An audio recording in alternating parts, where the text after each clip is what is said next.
বড় ভাইয়ের কাছে বাইকের চাবিটা চাওয়া মাত্রই ভাবি মুখের উপরে বলে উঠল, বাইক দেওয়া যাবে না। আমি আর হা হু না বলে ডাইরেক্ট চলে আসলাম।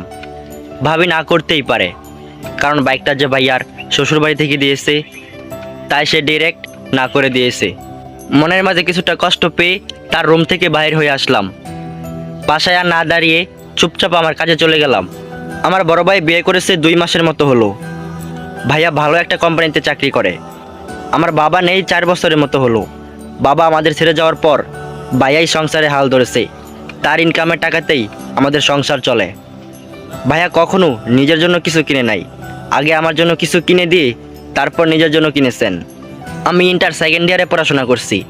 পড়াশোনার পাশাপাশি নিজেও কিছু একটা করার চেষ্টা করতাম। ভাইয়া বলল, আমার পড়াশোনা আগে, আমি যতদিন আছি তাতেই চলবে। আমি আর ভাইয়ার উপরে কথা বলিনি, কারণ ভাইয়া আমাকে সব সময় আগলে রেখেছে। বাবা মারা যাওয়ার পর ভাইয়া খুব প্রেশারের মাঝে পড়ে গিয়েছিলেন, কারণ ভাইয়া সবেমাত্র পড়াশোনা শেষ করেছেন। সে এখনও জবে জয়েন করেননি। তারপর একটা কোম্পানিতে ভালো পজিশনে জব পেলেন। তারপর আমাদের আর পিছু ফিরে তাকাতে হয়নি। যা করেছেন সব কিছু ভাইয়ার চেষ্টাতেই করেছেন। ভাইয়া আমাকে আর আমার মাকে দেখাশোনা করতে লাগলেন। আজ কলেজে একটা জরুরি কাজ ছিল। ভাইয়া যেহেতু বাড়িতে নাই, তাই আমি বাইকের চাবিটা চাইছিলাম। আমি আবার সচরাচর বাইকের চাবি চাই না, কারণ ভাইয়া যখন কোনো কাজে আমাকে বাইক দিয়ে পাঠাতেন, তখন ভাবে একটু অন্য নজরে তাকিয়ে থাকতেন। এটাই স্বাভাবিক, কারণ বাইকটা যে তার বাবার বাড়ি থেকে দিয়েছে ভাইয়াকে চলাফেরা করার জন্য, সেখানে ভাবি তো বাইকটাকে যত্ন করে দেখে শুনে রাখবেন। তাছাড়া বাবার বাড়ি থেকে কিছু নিয়ে আসলে তার যত্নটা একটু ভালোভাবেই করা হয়, একটু আগলে রাখার চেষ্টা করে। আমি সেখানে ভাবির কোনো অন্যায় খুঁজে পেলাম না। ভাইয়া বিয়ে করার কিছুদিনের মাঝেই আমি বুঝতে পেরেছিলাম ভাইয়ার ইনকামে চলার আশাটা আমাকে ছেড়ে দিতে হবে। আমি যথেষ্ট বড় হয়েছি, কিছু করার ক্ষমতা আমারও আছে। তাই আমি একটু একটু চেষ্টা করেছিলাম কিছু একটা করার জন্য। প্রত্যেকটা মেয়ে চায় তাদের স্বামীর সাথে আলাদাভাবে থাকতে, তাদের স্বামীর সাথে আলাদাভাবে থাকতে কিংবা স্পেশাল সময় কাটাতে। তারা চায় তারা নিজেদের মতো করে একটা সংসার সাজাতে, সংসারে নতুন নতুন জিনিস কিনে ঘরটা সাজিয়ে রাখতে। তাই আমি এখানে ভাবির কোনো দোষ খুঁজে পাচ্ছিলাম না। সব কিছু পজিটিভভাবে নেওয়ার চেষ্টা করেছিলাম। আর আমি একটা জব খোঁজার চেষ্টা করেছিলাম। রাতে পাশের রুম থেকে ভাইয়া আর ভাবির কথোপকথন শুনতে পেলাম। ভাইয়া ভাবিকে বলল, নিশি, আমি তোমাকে নিয়ে বেশ হতাশে দিন পার করছি। ভাবি বলল, কেমন? ঠিক বুঝতে পারলাম না।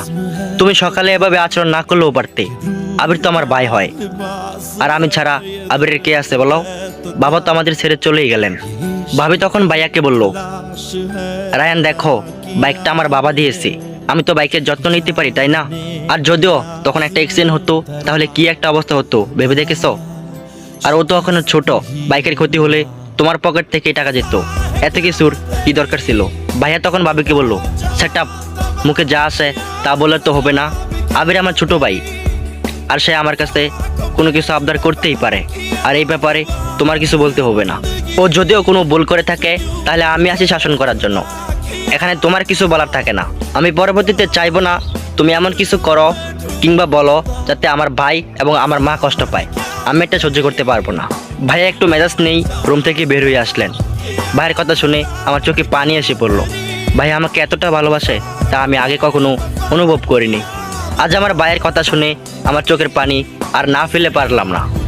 ভাবি 2 দিন চুপচাপ ছিলেন, ঠিকমতো খাওয়া দাওয়া করেনি, ঠিকমতো কারোর সাথে কথাও বলেনি। ভাইয়াও তার নিজের মতোই রইলেন। 4 দিনের দিন আমাদের বাড়িতে মেহমান আসলেন। আমি মায়ের কাছে খোঁজ নিয়ে জানতে পারলাম ভাইয়াই নাকি তাদেরকে বলেছে আসতে। ভাইয়া আমাকে নিয়ে বের হয়ে পড়লেন। আমাকে বাইরে নেওয়ার পর অনেক অনেক অবাক হলাম। আমার জানা ছিল না এরকম ভাই আর কারো থাকতে পারে। ভাইয়ের কার্যকলাপ দেখে আমার বুকটা ফেটে যাচ্ছিল। মনে হচ্ছিল রাস্তায় বসে চিৎকার করে কেঁদে নেই। নিশ্চুপভাবে কেঁদে যাচ্ছিলাম। বাইকের পিছনে বসে ভাইয়াকে জড়িয়ে ধরে হু হু করে কেঁদে যাচ্ছি। ভাইয়া আমাকে কড়া শাসনে বলল, দেখ আবির, একদম ছেলে মানুষই করবে না, এখানে কান্নার কি আছে?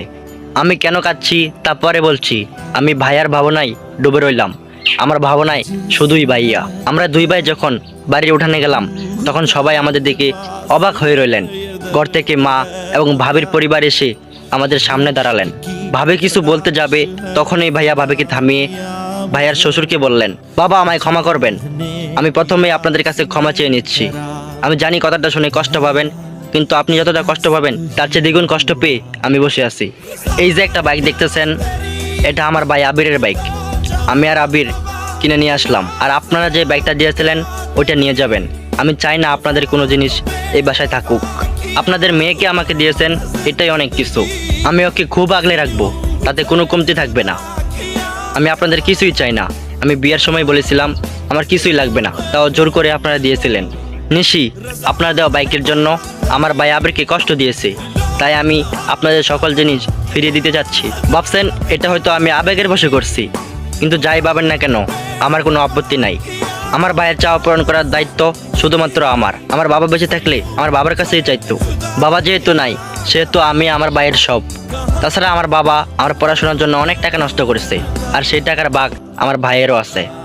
যতদিন ও কিছু করতে না পারবে ততদিন ওর পাশে আমি আছি। আমার ভাইয়ের ওপর আমার আস্থা আছে, ও যথেষ্ট ভালো ছেলে। আর হ্যাঁ, আবি যতদিন চাকরি না পাবে ততদিন আমি, আমার মা, আমার ভাই একসাথেই থাকবো। আর নিশি যাতে এই ব্যাপারে কোনো কথা না বলে। আর এই সিদ্ধান্ত যদি আপনারা না মানতে পারেন তাহলে আপনারা বিকল্প সিদ্ধান্ত নিতে পারেন, আমার কোনো আপত্তি নাই। ভাইয়ের কথা শুনে আমি সেখানে স্থিরভাবে থাকতে পারিনি। আস্তে করে রুমে গিয়ে চোখের পানি ফেলি।